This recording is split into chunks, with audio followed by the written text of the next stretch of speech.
Alors comment on peut voir ça?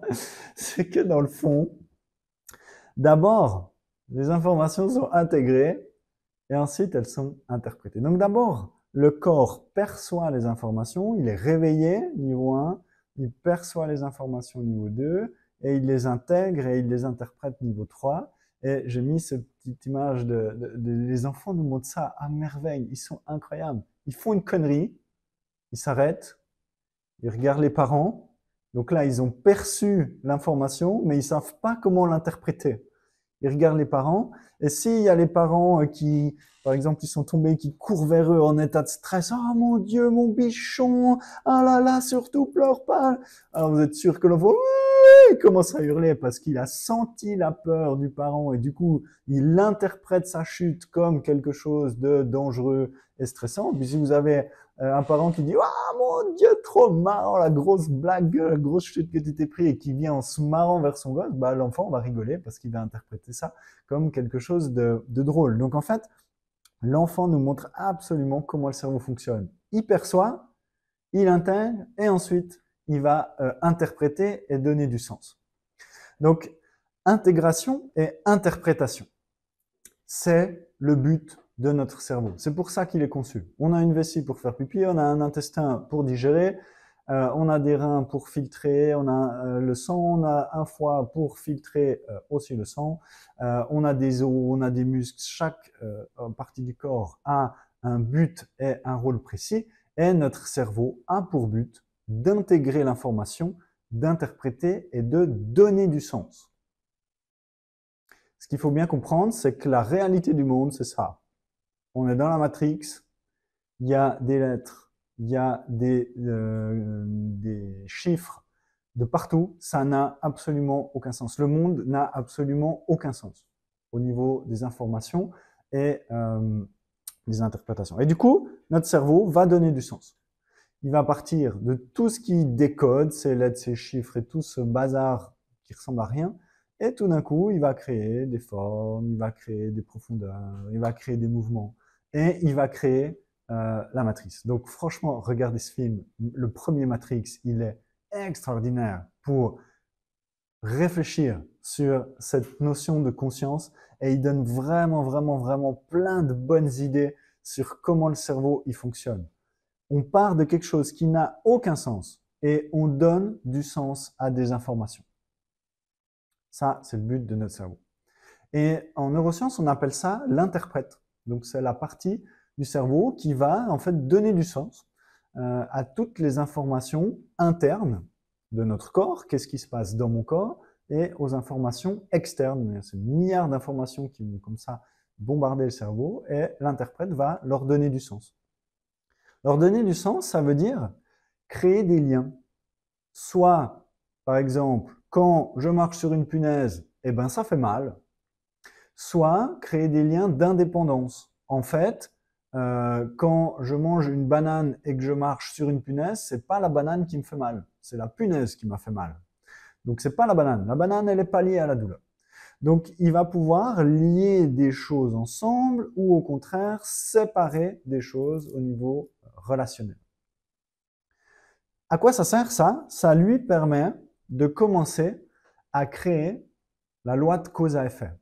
Et chaque personne sur Terre a ses propres lois de cause à effet. Ça paraît un peu bizarre dit comme ça. Parce que quand on marche sur une punaise, on peut se dire mais c'est complètement con parce que n'importe qui marche sur une punaise a mal. Eh ben non, en fait c'est pas vrai. De nouveau, la médecine nous apprend plein de trucs. Par exemple, vous imaginez quelqu'un qui a une mutation des circuits de la douleur, des récepteurs de la douleur, et ça existe, ils ne sentent pas la douleur.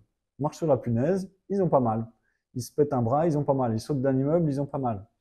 Et du coup, leur loi de cause à effet à eux, c'est pas du tout la même que ceux qui ont de la douleur. Donc chaque cerveau crée ses propres lois de cause à effet en fonction des liens ou des indépendances qu'il a fait et du sens qu'il reconstruit. Et ça, c'est le conditionnement pavlovien. Les expériences de Pavlov, par exemple, vous avez un chien, vous lui donnez à manger, vous faites sonner une petite clochette. Vous faites ça pendant une semaine. À chaque fois que vous lui donnez à manger, vous faites sonner la clochette. Au bout d'une semaine, vous sonnez la clochette, le chien il bave et il a tous les comportements qui sont en lien avec la prise alimentaire. Parce qu'il sait que quand la clochette sonne, il va manger. Son cerveau a associé et créé une loi de cause à effet. La clochette égale je vais avoir à manger. Et ça, c'est des milliers de programmes automatiques qu'on a enregistrés depuis qu'on est tout petit, qui sont enregistrés dans notre génétique, qui sont transmises dans nos familles, dans nos sociétés. Des milliers de relations de cause à effet. Et il y en a tellement qu'on ne les voit même pas. Elles sont trop rapides, il y en a beaucoup trop, et ancrées dans nos systèmes automatiques. Alors comment est-ce qu'il fait ensuite, notre cerveau? C'est qu'il va faire des probabilités. Et là, c'est des maths. Tous les cerveaux sont super bons en maths. On peut utiliser des systèmes mathématiques pour essayer de s'approcher de ce que le cerveau peut faire. Par exemple, le modèle bayésien, c'est hyper compliqué, je comprends absolument rien de ce qu'ils font avec ça. Mais ça permet de pouvoir faire des probabilités. Si je marche sur la punaise, probablement, ça va me faire mal. Surtout si la pointe, elle est tournée vers le haut.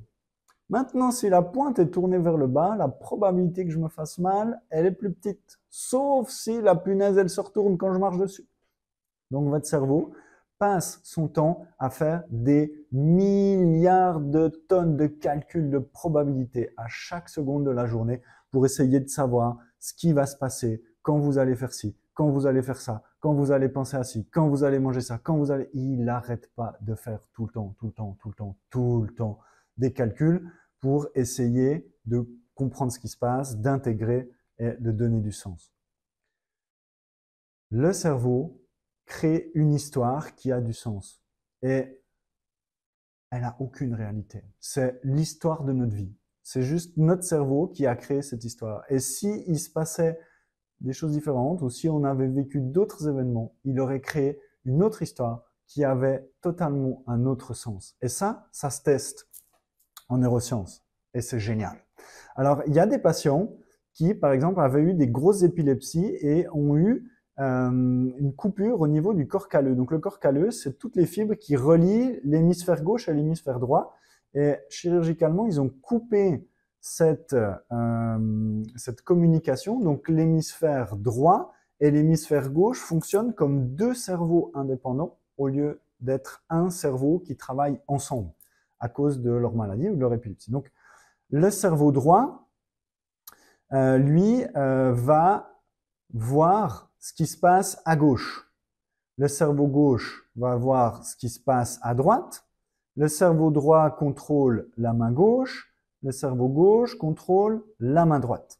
Donc, on place ces personnes en face de cet écran et ce qu'ils voient, c'est toujours l'image à droite.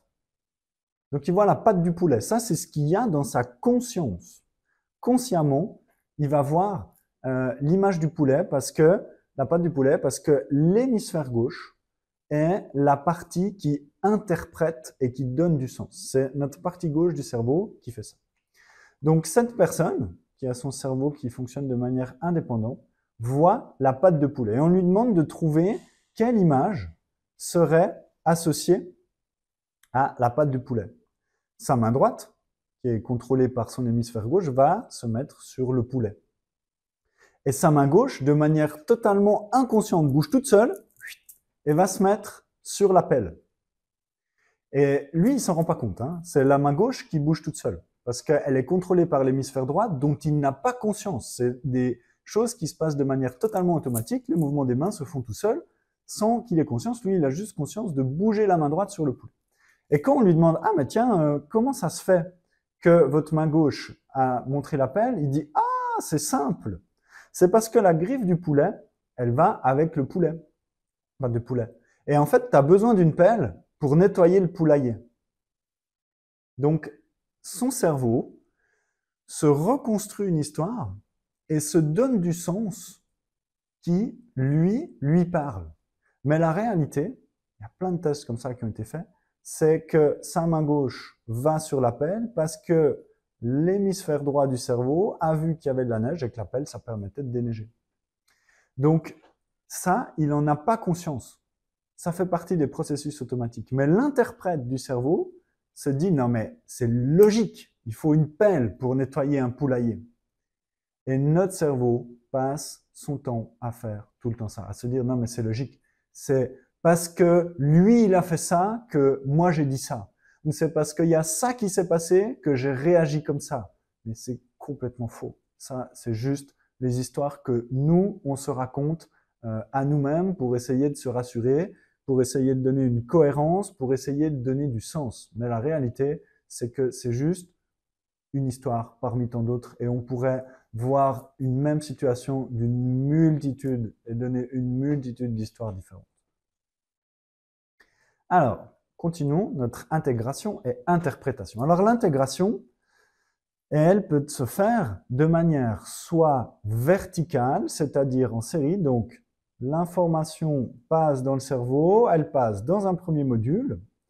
Si elle est assez forte, elle peut sortir de ce module, il la laisse passer, elle passe dans le deuxième. Si elle est assez forte, elle peut passer dans le troisième. Et peut-être là, elle n'est pas assez forte, elle s'arrête, le circuit s'arrête et cette information est perdue. Ou si elle est assez forte, elle passe dans le quatrième module et après, elle revient dans d'autres séries du cerveau. Donc, en série, 1, puis 2, puis 3, puis 4, puis 5. Ou elle peut se faire de manière horizontale, donc en parallèle, c'est-à-dire que l'information arrive, elle passe dans ce premier module, en même temps elle est copiée, elle est envoyée au deuxième module, en même temps elle est copiée, elle est envoyée au troisième module, et chaque module renvoie ou pas. Peut-être que celle-là, il la renvoie parce qu'elle est passée, celle-là, c'est pas passé, celle-là, c'est passé. Puis quand on dit module, on dit par exemple, ça c'est la lampe des formes verticales, ça c'est la lampe des formes rondes, ça c'est la lampe des formes horizontales. Si je regarde le petit curseur qu'il y a sur l'écran, il est rond, donc c'est la lampe des formes rondes qui fait passer l'information, la verticale, l'horizontale, la bloque. Et du coup, tic, tic, ça sort par la forme horizontale et ronde et ça vient de notre cerveau. Donc, soit ça passe 1, 2, 3, 4, 5, soit ça passe 1, 2, 3, 4, 5 en parallèle, tout le monde en même temps, côte à côte. Il y a ces deux niveaux, horizontal et vertical, qui sont tout le temps en train d'être utilisés. Pour chaque lampe, il y a un seuil d'activation. C'est-à-dire que si l'information elle est assez forte, ting, elle peut allumer la lampe, elle peut passer dans le module et cette partie du cerveau peut commencer à analyser l'information. Et si l'information n'est pas assez forte, elle s'arrête, le module n'est même pas allumé et du coup l'information est perdue. Donc il y a des seuils d'intégration pour chaque module de notre cerveau. Physiquement, comment ça se passe? On a tout notre cerveau, ça c'est notre cerveau avec la couche comme ça de notre cerveau. Donc notre cortex, il est constitué de 6 couches de neurones. 1, 2, 3, 4, 5 et 6. Ces neurones, ils ont des fonctions spécifiques.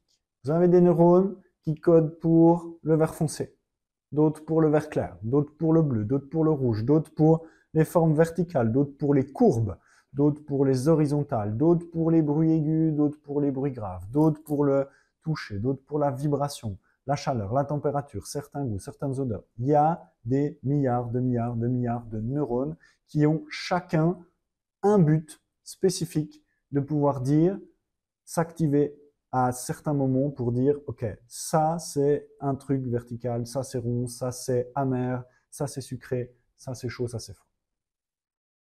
Entre ces neurones, vous avez des interneurones, qui sont les petits trucs verts là.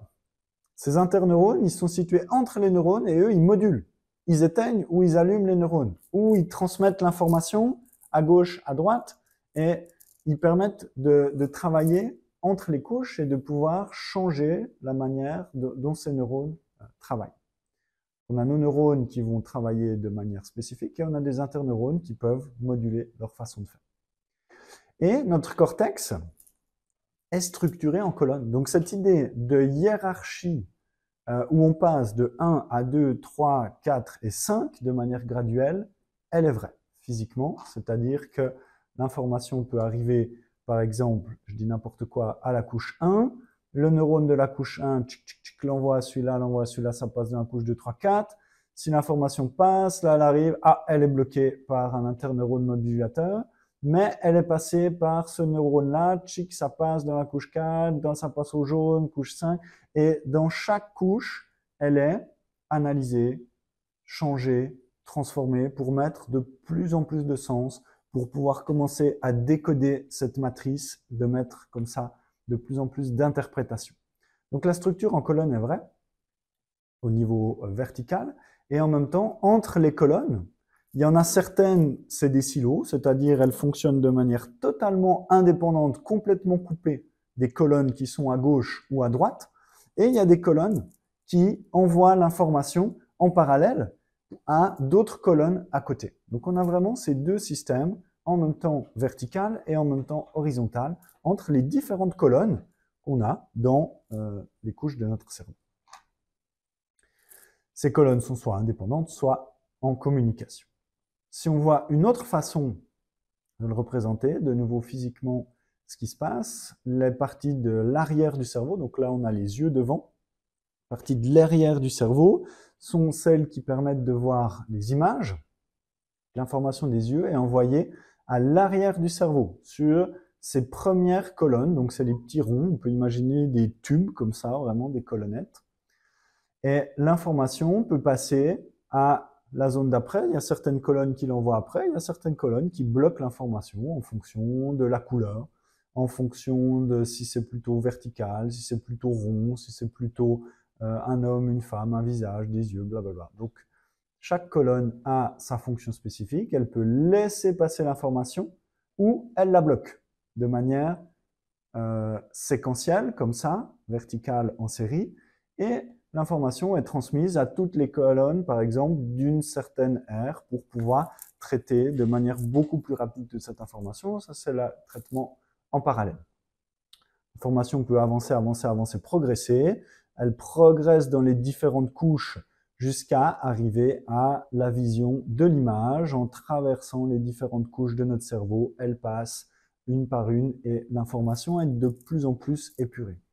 En même temps, il y a des retours en arrière où l'information vient, elle est triée, elle est amplifiée, elle retourne en arrière, elle est réanalysée et elle revient. Et il y a des systèmes de boucles qui se font pour augmenter, pour amplifier certaines informations qui peuvent paraître importantes.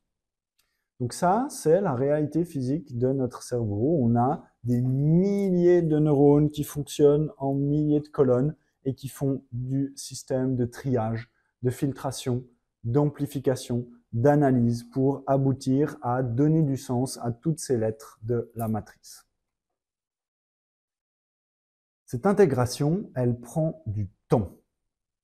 Parce qu'il y a plein de niveaux, comme on l'a vu, au niveau de l'intégration et de la prise de décision. Donc les émotions, c'est ce qui va le plus vite. C'est à peu près 1/10 de seconde.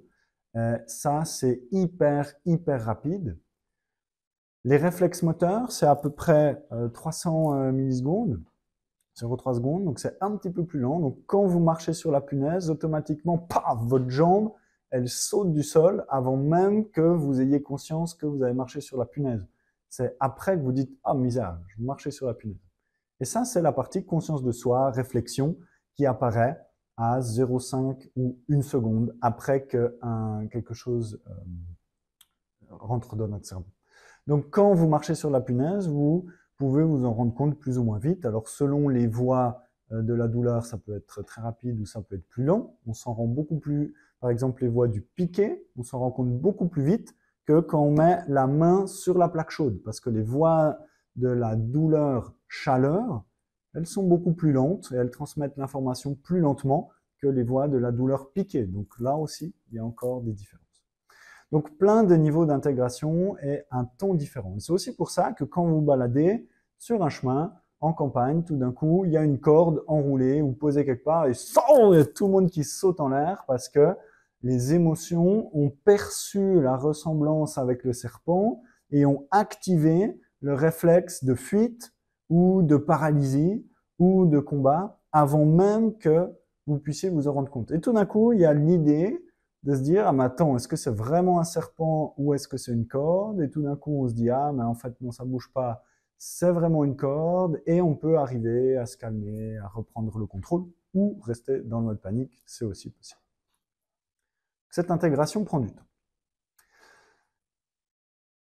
Notre cerveau peut pas, toute la journée, passer son temps à analyser les milliards de choses qui se passent parce que tout se transforme dans notre corps, tout se transforme à l'extérieur du corps et ça lui prendrait une éternité si à chaque seconde il devait analyser toutes les informations qui se passent. Il doit faire ça en continu pour essayer de garantir notre survie, mais il peut pas intégrer toutes les informations. Ça, c'est pas possible pour lui. Donc, il va trouver des petites combines. Ça consomme trop d'énergie. Notre cerveau, il prend 20% de toute l'énergie du corps. C'est plutôt un petit organe par rapport à d'autres dans le corps. Il prend 1/5 de toute l'énergie, tellement c'est important de pouvoir faire ce travail d'interprétation. Pour gagner du temps, il va figer la réalité. Alors quand on dit figer la réalité, c'est qu'il va en fait créer des idées, il va créer des concepts. Et les concepts, c'est comme des boîtes, c'est des paquets d'informations. La première fois qu'on vous explique ce que c'est qu'un smartphone, vous n'avez rien compris. Puis petit à petit, on vous explique, vous commencez à l'utiliser, un machin, WhatsApp, on peut faire ci, on peut faire ça, on peut aller sur Internet, on peut appeler, on peut faire ci. Petit à petit, vous mettez de plus en plus d'idées, d'informations dans cette boîte de ce que c'est un smartphone. Et une fois que vous êtes bien approprié l'idée, on vous dit « Ah bah tiens, j'ai un nouveau smartphone » et immédiatement dans votre tête, cette boîte s'ouvre avec tout ce qu'elle contient par rapport au smartphone. Et c'est très pratique parce que si à chaque fois que vous preniez votre téléphone, vous deviez réapprendre à l'utiliser, et ben en fait, vous passeriez votre vie à faire ça vu qu'on est tout le temps sur nos téléphones. Donc, ça permet au cerveau de pouvoir gagner beaucoup de temps. Pareil pour les cacas de chien. Ça aussi, c'est pratique pour éviter de marcher dessus. Et on sait que quand on marche dessus, ça pue et ça sent pas bon. Donc, notre cerveau a le concept du caca de chien dans sa tête. Et quand on voit le caca de chien, après, on a aussi le concept de râler. Non, mais quel con, pourquoi ils ont pas ramassé, blablabla. Et il y a de la colère qui s'est mise dans notre boîte. Et tous les gens sont vraiment pas civilisés. Mais moi, je suis beaucoup mieux qu'eux parce que moi, je ramasse les caca de mon chien. Et il y a plein d'informations qui se mettent dans la boîte du caca de chien. Pareil pour la douleur. Il y a aussi des boîtes de la douleur. Et la douleur est une idée qui va être réutilisée sans arrêt. La même chose pour un arbre, par exemple, ou pour la nature, ou pour des fleurs. Donc, ça fait vraiment des tonnes de paquets qui permettent, en fait, d'accélérer la manipulation et de pouvoir gagner de l'énergie pour que le cerveau puisse analyser le monde de manière beaucoup plus rapide et de manière beaucoup plus efficace.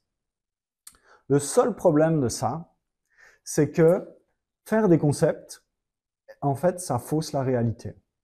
Parce que le caca de chien que vous avez évité dans la rue, c'est pas le même qu'un autre caca de chien. Mais pour votre cerveau, il n'a pas le temps de se dire non mais est-ce que vraiment il est différent, est-ce que la couleur est différente, la texture est différente, mais du coup c'est quel chien qui a fait ça, un machin, puis qu'est-ce qu'il avait mangé. Il n'a pas le temps de faire ça, c'est pas important pour lui. Donc il met caca de chien juste, et ça va beaucoup plus vite. Pareil pour téléphone ou pareil pour douleur. Et il utilise ses idées pour analyser le monde. Donc quand il regarde la nature, il est là, ah bah tiens, ça c'est un arbre, ah bah je le connais, ça c'est un arbre que je connais, ah bah tiens, ça c'en est un que je connais pas, et là il crée une nouvelle boîte. Ah puis cette forêt, en fait, elle ressemble à une forêt où j'allais quand j'étais petit. Donc il est en train de travailler avec déjà une boîte qu'il avait créée avant.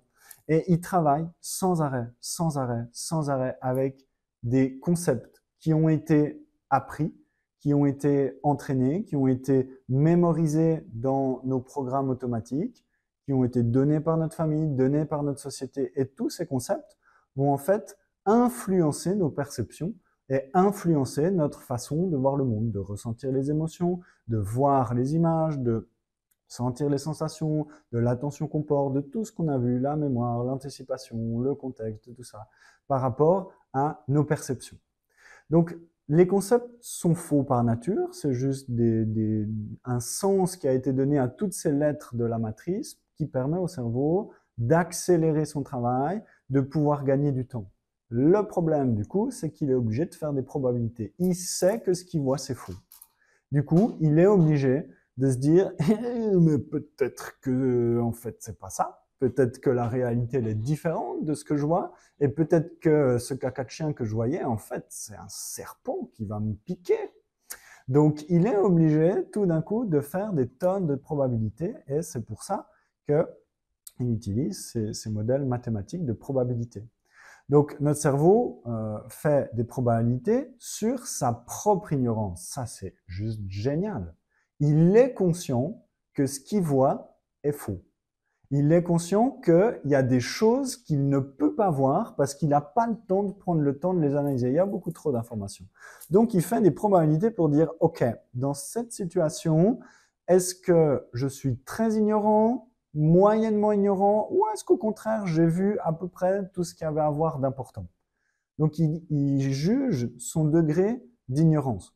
Et c'est pour ça que, par exemple, vous allez dans un nouveau pays où vous connaissez strictement rien, ni le langage, ni les coutumes, ni les paysages et tout ça. Le cerveau, vous faites 2-3 jours là-dedans, vous avez un cerveau, mais genre une cocotte minute qui est en train d'exploser parce qu'il connaît rien. Il connaît rien, il n'a pas de concept, il peut pas se rattacher à quoi que ce soit. Donc il est sans arrêt en train d'analyser, de mettre des boîtes, de créer, et pour pouvoir vous permettre de survivre dans ce nouveau monde.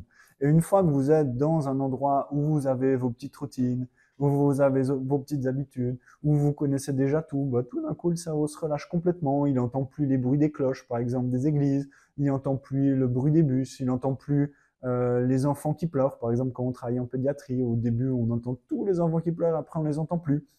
Donc, le cerveau s'habitue en fonction de ce qu'il connaît et il juge sa propre ignorance. Il va faire des probabilités sur ses propres erreurs d'interprétation, de se dire, OK, là, est-ce que ce que j'interprète, c'est plus ou moins juste, ou franchement, ça tient pas debout. Donc il fait des probabilités là-dessus. Il fait des probabilités sur les relations de cause à effet pour chercher le sens. De nouveau, si vous marchez sur une punaise et qu'il y a une banane sur la table, il faut qu'il puisse savoir si, en fait, c'est la banane qui vous a fait mal, et qu'à chaque fois que vous voyez une banane sur une table, paf, vous avez de la douleur qui arrive, parce qu'il y a un rayon magique laser qui vient vous piquer le pied à cause de cette banane, ou si c'est à cause de la punaise que vous allez marcher dessus. Donc il va créer sans arrêt des probabilités pour essayer de reconstruire ses propres lois de cause à effet et donner du sens, chercher comment l'histoire s'est déroulée pour pouvoir la mémoriser et pour pouvoir l'anticiper. Il va aussi faire des probabilités sur le bruit neural, c'est-à-dire est-ce que le neurone qui m'a dit qu'il y avait du vert, il a vraiment capté qu'il y avait quelque chose de vert dehors, ou il s'est activé tout seul sans qu'il y ait du vert dehors. Donc il va essayer de chercher les fausses informations, ses erreurs d'interprétation, sa propre ignorance. Et tout ça, c'est des probabilités qu'il fait sans cesse, toute la journée. Ce que ça nous amène, ces histoires de concepts, c'est que le cerveau est obligé donc de figer certaines idées pour gagner du temps, et ça nous amène à créer en fait le concept de temps. Le cerveau est toujours en retard sur la réalité, et cette théorie de la conscience comme un souvenir de ce qui s'est passé prend vraiment du sens quand on comprend ça. Si la conscience de soi, ça met 0,5 secondes à 1 seconde, à chaque fois que vous voyez un arbre, c'était l'arbre d'il y a 1 seconde. C'est la même chose quand on regarde la lumière des étoiles, et ça c'est magnifique. La lumière, comme elle met du temps à venir, si vous regardez une étoile dans le ciel, en fait vous la voyez comme elle était il y a 1 année, 10 ans, 1000 ans, 1 million d'années, plusieurs milliards d'années, ce qui permet de remonter, voir le Big Bang. Donc le temps et ce qu'on perçoit, le cerveau est toujours en retard comme ça sur cette réalité. Et il va utiliser en fait cette notion de temps pour pouvoir créer des souvenirs, donc des expériences passées, et du coup de pouvoir faire de l'anticipation du futur et corriger ces expériences passées avec l'anticipation du futur, qui permet de pouvoir ajuster tranquillement ses interprétations, son intégration du sens, des lois de cause à effet en fonction de ses souvenirs et de son anticipation. Mais du coup, il est aussi jamais dans le moment présent, parce que le moment présent pour le cerveau, c'est 1 seconde après ce qui se passe sur Terre au niveau de la conscience de soi. C'est pour ça qu'on fait de la méditation. Et du coup, le temps est totalement relatif, totalement subjectif. C'est de nouveau, c'est hyper bizarre et c'est hyper déstabilisant. Mais la physique nous montre que le temps est relatif et qu'il dépend uniquement de l'espace, de la vitesse, le mouvement de nos pensées. On le voit très bien quand on est hyper stressé. Le temps peut passer super super vite, ou au contraire super lentement. Pareil pour quand on est calme.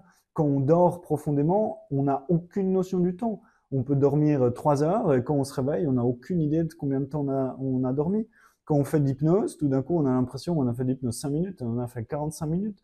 Ou au contraire l'inverse, on en a fait 45 minutes et on a l'impression que ça fait des heures et des heures qu'on en fait.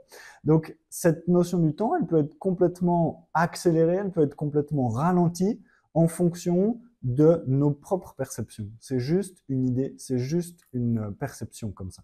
Et il y a plein de tests physiques si vous voulez vous cramer un peu les méninges.